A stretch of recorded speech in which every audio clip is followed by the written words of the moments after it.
In this exciting episode, we get example number 406, why hitchhiking in a legal drama is a no-no. You just might end up spooked.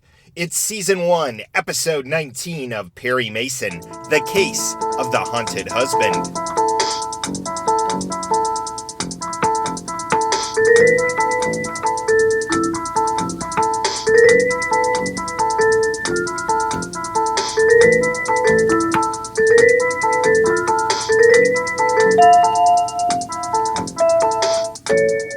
Welcome to the 19th episode of the Perry Pod. I'm your humble host, Jonathan Searcy, and my purpose here is pretty simple.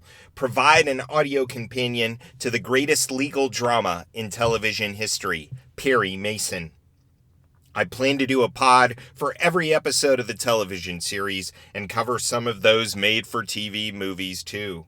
I'll be working through the series in the order in which the episodes were aired, and each episode I'll give a brief refresher on the plot, and if the episode was based on a novel, I'll compare the book with its television adaptation. Next, I'll list some key pieces of trivia, as well as tackle the episode's main theme.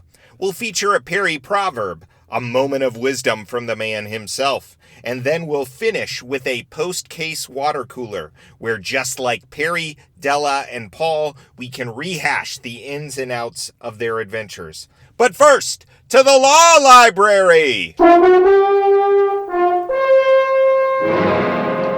Each week in the law library, we return to prior cases to refresh our memories about Perry's past so we can find fresh precedents for future cases. In this episode's visit to the law library, we take down the august volume on sad defendants, the ones who escape a murder charge but are left forlorn nonetheless. Example, last episode's defendant, Elaine Barton, the cautious coquette herself. She gets nary a mention from Perry and his crew in the episode's final scene. That time is reserved for Sheila Cromwell. That Sheila Cromwell is quite a gal. Her potential fiancé is dead, her first husband bought the farm, and now, what? Off to a fabulous career of swimming one lap in a swimming pool and then lounging with her barely damp swimming cap at her side? Who knows?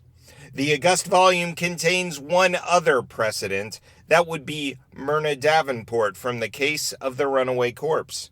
When the case closes, Myrna's husband is dead after having tried to frame her for his death, and her beloved cousin is a snitch who turned on her in the middle of the trial. Notably, Myrna doesn't make an appearance in the episode's Watercooler segment either. All of Perry's other clients either have money to compensate them for their troubles, think Evelyn Bagby in the case of the Restless Redhead, a romantic partner waiting for them, think Martha Bradford in the case of the Crooked Candle, or a family member ready to welcome them home with open arms, think Belle Adrian in the case of the Angry Mourner. Why do I bring this up? Because I'm not sure how to classify the defendant in today's case. She's not unhappy necessarily. She didn't lose anyone close to her, but neither does she merit inclusion in the show's final scene, and her career and status is certainly in flux. That sounds like a segue to me. Without further ado, let's get to the plot of this episode. The Case of the Haunted Husband. Never trust your chauffeur. For the second consecutive episode, Perry Mason portrays chauffeurs as the blackguards of the home service industry. The show implies they feel their unequal power a little too keenly. Their employer is rich and they aren't. Moreover, they have access to a number of compromising details about their bosses. When you combine this with their acutely felt lack of cash, you have a recipe for blackmail. But that's jumping too far ahead. We start with Claire, a young woman hoofing it to Los Angeles because she never learned how to deal with the office wolves. She can't handle an office wolf, but hitchhiking is cool? Who'da thunk? Wouldn't you know, she gets picked up by a rich lush who not only offers Claire alcohol, but also unwanted sexual advances. Oh, relax, baby. Move over. No, please. Come on. Let me go! No! Let me go! You can smell an accident coming a mile away.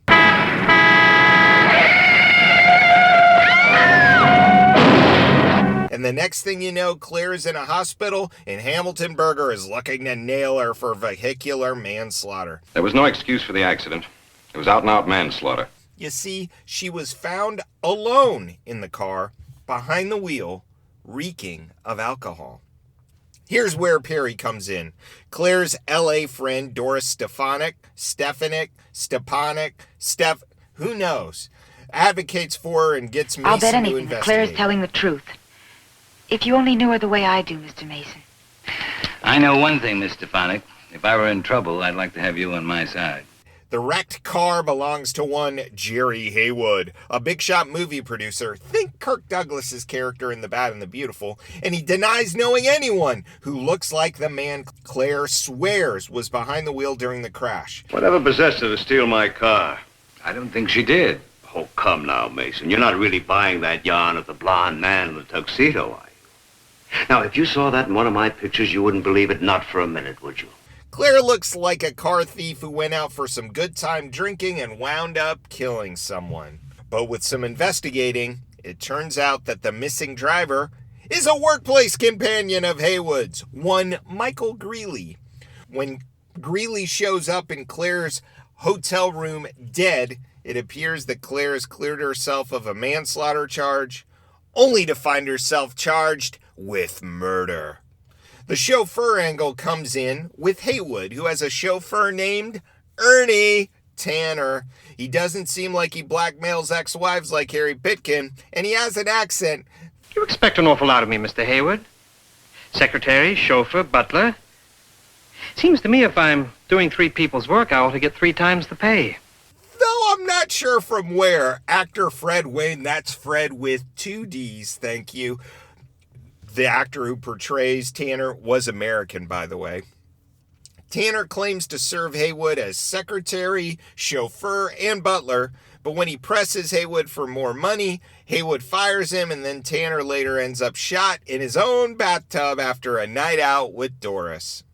As is often the case in big murder cases, the key bits of evidence are 1, a laundry mark, and 2, an odometer. Just like they drew it up at the Agatha Christie workshop. The 2 murder culprit, none other than the wife of the haunted husband, Marcia Greeley. She's having an affair with Jerry Haywood and offed her husband and Tanner when it looked like they would spill the beans about the forbidden love. He didn't do it. Leave him alone. Hey, How dare you talk that way to him? He's kind and good. He's the most wonderful man I've ever known. Marcia. Marcia, don't. Listen to me, Your Honor. Jerry Haywood never killed anyone. He couldn't. Mrs. Greeley, if Haywood didn't kill Tanner or your husband, who did? I did. I'm not sure Haywood could have passed up a script like this one. Yep, it's another happy Perry Mason marriage. Now, let's compare the television plot with the 1941 novel. Again, we have a novel that, in its defendant, murder victim, and murderer, is the same in its television adaptation. But it sure doesn't feel that way if you read the book after watching the episode. For one, we've got a defendant named Stephanie, who's less a whimpering brunette than a blonde knockout. She's got a rich uncle, a fiancé back home, and just seems more put together than our struggling Claire. Then there's the best friend, the one who's described multiple times as voluptuous and earns Perry's constant praise and admiration. So far, so good, until you see her name is Hortense Zitkowski. Nice work, boys. Horty didn't make the cut. Let's just go with Doris. The murder victim, Adler Greeley in the book, is, wait for it, a bigamist. Yes, his wife is two-timing him with the Hollywood boss, named Jules Homan in the novel. But Greeley is two-timing his own first wife, a waitress in New Orleans, and his second wife, of course, by not telling her that he has 2 wives. The other murder victim, Ernest Tanner, well, he doesn't have an accent. He's a good old American boy, and his boss, Jules Homan, does have a Filipino manservant, so maybe that's where they got the idea of having Fred Wayne adopt a crazy accent. The other woman, Mrs. Warfield, that is the first wife of Adler Greeley, obviously doesn't exist in the television show, and we get extended scenes with Greeley's jilted wife, and at one point she seems like the murder suspect. One scene from the book that's missing from the show is Perry's existential summation of life when a distraught Mrs. Greeley consults him. Here's the exchange. Mason said, "Life is like that. We can only see from birth to death. The rest of it is cut from our vision." Drake stared up at Mason. "I'll be doggoned," he said. "What's the matter, Paul? I never knew you were a mystic."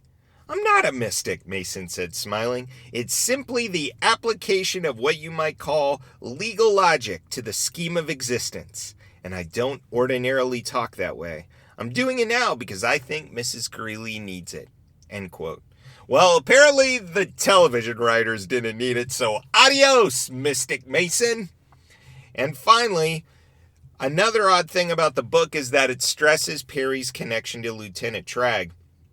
In the book, Perry actually takes Tragg out to eat before the case is over, and Tragg dances with Della. And then Tragg and Perry sit down to talk legal theory.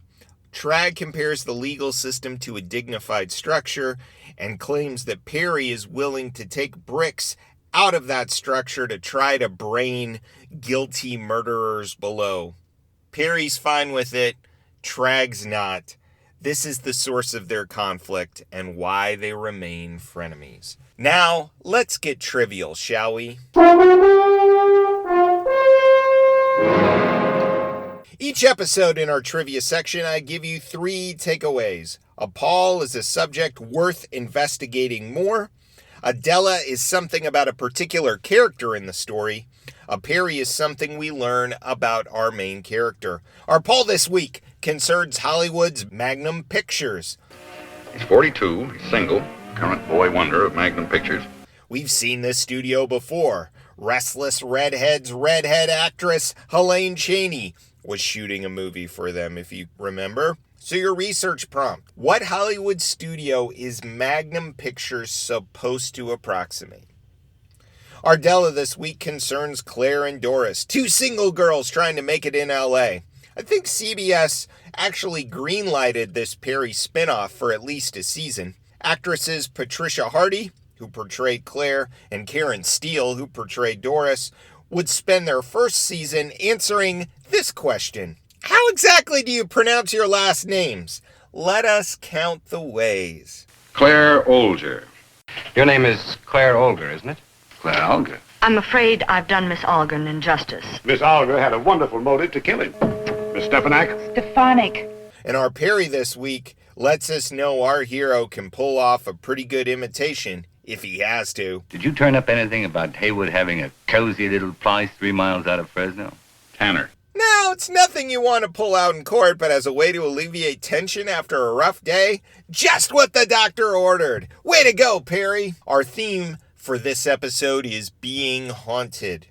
Our defendant, Claire, is haunted by a past we never see. We're told she's left her old town because of a wolf, and then on the way to LA, she runs into another drunk wolf who leaves her holding the bag for vehicular manslaughter, then winds up dead so that she's accused of murder. You can see why I thought of her in the law library segment. She's going to be haunted for quite a while. I don't suspect she'll be staying in LA long. Then we have our murder victim, the titular haunted husband, Michael Greeley. He's drinking to forget his problems. He's been emasculated by his boss, Haywood, who's stolen his wife. And I think the show's insightful to show that this kind of lounge lizard behavior, reckless car thievery, drunk driving, gross sexual advances, paying off hotel employees, is really the sign of a haunted man rather than a man without a conscience. Then we have Jerry Haywood, the man who deals in the dreams of movie audiences, but who is living out a tawdry second-rate thriller in real life, a story he would immediately rewrite were he to see it on the page. Somehow, I doubt Marcia Greeley's reading of him as some great man. Jerry will certainly be haunted by that final courtroom scene for a long time, and if I know Hollywood, this case will simultaneously make him more professionally successful and more personally unfulfilled. And then we have the murderer, Marcia Greeley, the most haunted one of all. She married Michael Greeley. Then she chose a Hollywood producer to rescue her. She committed murder twice, then handed Perry the very clues he needed to find her guilty. He wouldn't have been anywhere without the shirt she turned in, which consequently led to her leaving the feather on the floor of his office that nailed her. Haunted indeed. Now it's time for a Perry proverb.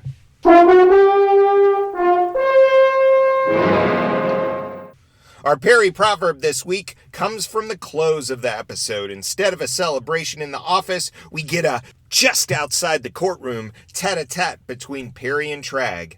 As he often does after Perry's victories, Tragg accuses Perry of simply being lucky. He couldn't possibly have known who committed the crime. Instead of directly proving him wrong, Perry declares that during all the time they've known each other, Tragg has called him every name under the sun, and Tragg concurs. So Perry's proverb is a simple 3-word response. To my know, you're unscrupulous, conniving, and unprincipled. What about stupid? No, stupid you're not. Perry proceeds to unmask Tragg's poor detective work, which he shows was based on the assumption that Perry had stupidly doctored up a crime scene. Don't underestimate Mystic Mason. Now, let's grab a swig from the water cooler. You know, there is one thing I don't understand. Go on, Paul. Thanks so much to those of you who gave me feedback on the last episode. The consensus I received was, boy, was that episode unnecessarily complicated. As always, I'd love feedback about this particular episode or the podcast in general. Was there something about this week's pod you'd like to comment on? Something that you'd like to correct? You can leave comments on the pod's website at theperrypod.libsyn.com or email me at theperrypod@gmail.com. You'll find those links in the show notes. Thanks again for joining me on this pod journey. We've made it halfway through season 1, so next time we're taking a little detour down Perry Mason Movies Avenue. We'll cover Perry Mason Returns, the 1985 made-for-TV movie that brought Raymond Burr and Barbara Hale back to TV audiences. Until then, this is Jonathan Searcy saying, keep on walking that Park Avenue beat!